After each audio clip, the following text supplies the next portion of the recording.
Salut à toutes et à tous, j'espère que vous allez bien. Du coup, aujourd'hui, on se retrouve sur YouTube pour évoquer un nouveau concept. Le concept, il est assez basique, qui doit être appliqué dans votre stratégie de tous les jours, dans tous les cas, parce que c'est vraiment quelque chose qui va beaucoup vous servir. Ce sont les imbalances. Je vais vous le noter ici. Imbalance. On peut l'appeler aussi FVG ou alors déséquilibre. Déséquilibre. Donc, ça va être simple. Je vais vous faire un petit dessin d'abord, on va dire un cours théorique, avant de vous montrer à quoi que ça correspond sur le graphique directement. Voilà, là on a une bougie, une autre bougie et une autre bougie. Bon, on va dire que on va les mettre tac dans le bon sens, comme ça vous ne serez pas perturbé par la couleur. On est dans un marché haussier, comme vous avez pu le voir. Voilà, c'est trois bougies vertes, marché haussier. Ok, donc là on a des mèches sur les bougies. Les mèches, c'est les petits traits qu'on voit là. Donc une mèche en haut, une mèche en bas, une mèche en haut, une mèche en bas. Par exemple, celle-là, on a une mèche ici et une mèche ici. Donc voilà. Donc en fait, ce qu'on va déjà faire, c'est expliquer comment fonctionne une bougie. Donc là, ici, on a le prix d'ouverture de la bougie. La bougie, elle est ouverte à ce prix-là, elle a clôturé à ce prix-là. Au minimum, elle est descendue à ce prix-là et au maximum, elle a été à ce prix-là. Donc pareil pour celle-là, elle a ouvert à ce prix-là, elle a clôturé à ce prix-là, au maximum, elle est montée à ce prix-là et au minimum, elle est descendue à ce prix-là. Et pareil sur la dernière, donc on ouvre à ce prix-là, on clôture à ce prix-là, on monte au maximum ici et on descend au minimum ici. Voilà, ça c'est assez simple. Après, on n'est pas forcément obligé d'avoir des mèches. La bougie, par exemple, elle peut clôturer en full body. Donc là, full body, soit avec une mèche ici, elle peut clôturer comme ça. Ça pose pas de problème, ça existe aussi. Pareil dans l'autre sens. Nous, de toute façon, c'est pas ça qui nous a intéressé. C'est vraiment pour vous expliquer le concept de comment fonctionne une bougie, les prix d'ouverture, les prix de fermeture. Donc ça, on le sait. Ok, très bien. Là, je vais vous faire un deuxième dessin. Tac, on va faire assez vite. Celle-là, elle a bien mangé la bougie là, hein. C'est une bougie obèse. On va la mettre de taille normale. Et pareil, une troisième bougie. Tac. Voilà, nickel. Pareil, on met les mèches, on met les mèches, tac, tac. Et comme vous allez voir, entre ces deux graphes, on va dire ces deux exemples, il y a une différence. Voilà. Donc la différence, c'est le déséquilibre, c'est le FVG, c'est l'imbalance. Donc la différence, elle se trouve ici. Regardez, vous avez sûrement découvert de vous-même, entre ici et ici, il n'y a pas de mèche qui viennent combler. Alors qu'entre ici et là, on n'a pas de trou. En fait, la mèche, elle est revenue refermée. Et ça, en fait, c'est ce qu'on appelle un déséquilibre, un imbalance ou un FVG. Ça, c'est important parce que ça veut dire que le prix, il est parti fort à la hausse sans venir refermer ses ordres qu'il y a ici. Donc, il y a une grosse injection sur le marché et on n'est pas venu retester. Donc ça, nous, ça va nous dire que le marché, il faut qu'il revienne. Donc ça, c'est une zone pertinente à venir retester. Donc, il y a de la confiance à ce que le marché vienne réagir, par exemple, ici ou revenir retester le début de l'imbalance à 100%, à 50%, peu importe. Dans tous les cas, il faut que le marché il vienne retester pour ensuite repartir. Et ce qu'il faut savoir, c'est que plus on est en HTF, du coup, en grosse time frame, plus elles sont importantes. Donc, plus on est en LTF, moins elles sont importantes. On va dire une imbalance qui se trouve en daily ou qui se trouve en M1, elles n'auront pas du tout la même importance. Celle qui est en daily, elle est prédominante par rapport à celle qui se trouve en M1. Ça aurait été logique avec vous.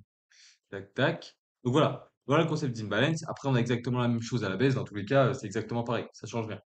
Sauf que les bougies sont dans l'autre sens et pas de la même couleur. Dans tous les cas, on a dit un trou entre les mèches. Tac. Donc là, on va essayer de faire propre pour que vous puissiez bien le voir.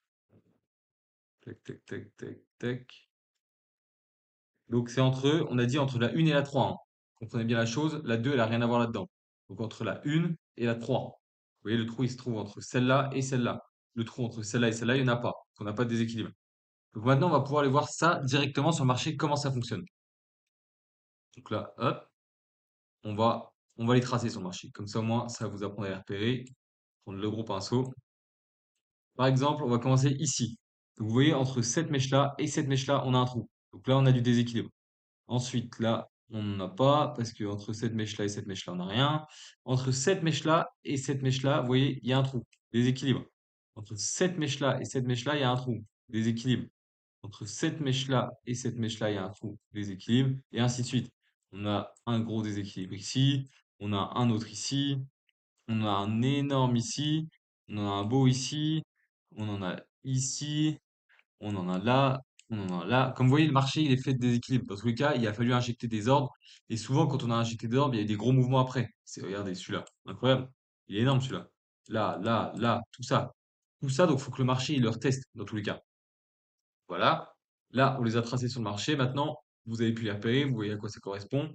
En fait, il faut que votre œil il s'habitue petit à petit à les repérer. Parce que moi, ça me sert énormément. Donc, par exemple, on se dit que là, on est dans une structure baissière. Qu'est-ce que le prix va devoir faire? Il va devoir revenir retester cette zone avant de repartir. Donc, moi, j'ai cette zone-là et j'ai cette zone-là. Laquelle pour vous a le plus de confluence? Celle-là ou celle-là? Pour moi, c'est celle-là parce qu'il y a beaucoup de déséquilibre à venir rechercher. S'il revient dans cette zone-là, il ne sera pas venu refermer tous ses ordres. Donc, le marché a encore des chances de remonter plus haut. Donc, je ne considérais pas cette zone comme une zone de vente. Donc, voilà, et ainsi de suite. En fait, c'est à ça que ça me sert. Ça me sert à donner de la confiance et de savoir où le marché pourrait réagir. Vous voyez, ici, il en laisse, il vient leur chercher un petit peu. Ici, il en laisse, il vient leur tester. Ici, bah, il vient leur combler, etc., etc. Même les gros déséquilibres qu'il laisse ici, vous voyez ce qu'il fait? Dès qu'il l'a testé à 100%, qu'est-ce qu'on a? On a une réaction. Là, pareil, on vient de le retester où? À 100%, c'est ici. Qu'est-ce qu'on a quand on vient le tester à 100%? Une réaction, ça repart. Qu'est-ce qu'on a ici, par exemple, quand on vient le retester? On a une réaction, etc., etc. En fait, moi, ça me servait à ça. Ça me servait vraiment à dire, est-ce que la zone est valide? Si par exemple, j'ai une zone où vraiment il n'y a pas d'imbalance, donc j'ai le marché qui me fait ça. Tac, tac, tac, tac. C'est pas celle-là que je voulais. Celle-là. Tac, tac, tac, tac. Donc, vous voyez, ici, on a de l'imbalance forcément parce que les mèches n'ont pas été touchées. Alors que là, si à chaque fois le prix il est venu retester, moi, il y a pas, je trouve pas de sens à rentrer sur le marché. Parce que en soi, on est venu retester tout. Donc, si on vient casser cette zone, par exemple, c'est qu'on change de tendance. Par contre, si on vient casser cette zone et qu'il m'est resté du déséquilibre à venir combler, ok, pas de souci, cette zone est liquidité, et cette zone-là, avec cette imbalance, elle peut nous servir à propulser le prix à la hausse. Donc voilà, utilisez ça comme ça sur votre marché, en vous disant que c'est des zones à venir rechercher, et c'est des, on peut considérer ça comme des résistances sur le marché. Dès qu'on va venir dedans, on va rebondir. Donc en soi, c'est des résistances et des supports. Donc vous voyez ici, une fois qu'on vient combler, ça redescend. Ici, une fois qu'on vient combler, ça redescend. Après, vous ne devez pas utiliser que ça sur le marché. Vous ne devez pas vous dire, ah bah j'ai une baleine, forcément ça va réagir. Non. Vous devez vous dire, ok, là je suis en tendance baissière, ok, pas de souci. Là, il me reste des choses à venir chercher. Ok, il me reste des gaps à venir combler peut-être ici, peut-être je suis déséquilibre en bas. Je prends une liquidité, j'ai du déséquilibre, ok, ma zone est valide, ça part. Mais non, vous pouvez pas vous dire, ah bah là j'ai un FVG, forcément je vends quand on arrive dedans. Non. Forcément, ça va servir de résistance. Il faut faut que tout conflue sur le marché en fait. Faut pas qu'il y ait un seul élément de la stratégie. Il faut qu'il y ait toute votre stratégie qui soit regroupée au même endroit, qui forme le setup. Et après, là, vous avez votre trade à prendre. Mais en tout cas, rajoutez ça. Rajoutez ça en plus de la tendance, en plus de la structure de marché. Si jamais vous savez pas ce que c'est la structure de marché, allez voir mes autres vidéos. Mais rajoutez ça dans votre trading. Donc voilà, ça c'était pour les imbalances. Si je vous remonte un peu les bougies, ça correspond à ça. Et surtout, si vous voulez plus d'infos, n'hésitez pas à venir sur mon Telegram qui est dispo dans ma bio. Je partage pas mal de choses là-bas, plus que sur YouTube, disons. Je montre mes trades, je montre les analyses échos, je montre pas mal de choses. Donc n'hésitez pas. Donc voilà. Donc voilà, entre la première et la troisième bougie, si on a un trou, c'est qu'il y a un FVG. Donc, j'espère que cette vidéo elle vous a plu. N'hésitez pas à lâcher un like, un commentaire si ça vous a plu. Et on se retrouve pour une prochaine vidéo. Allez, bisous.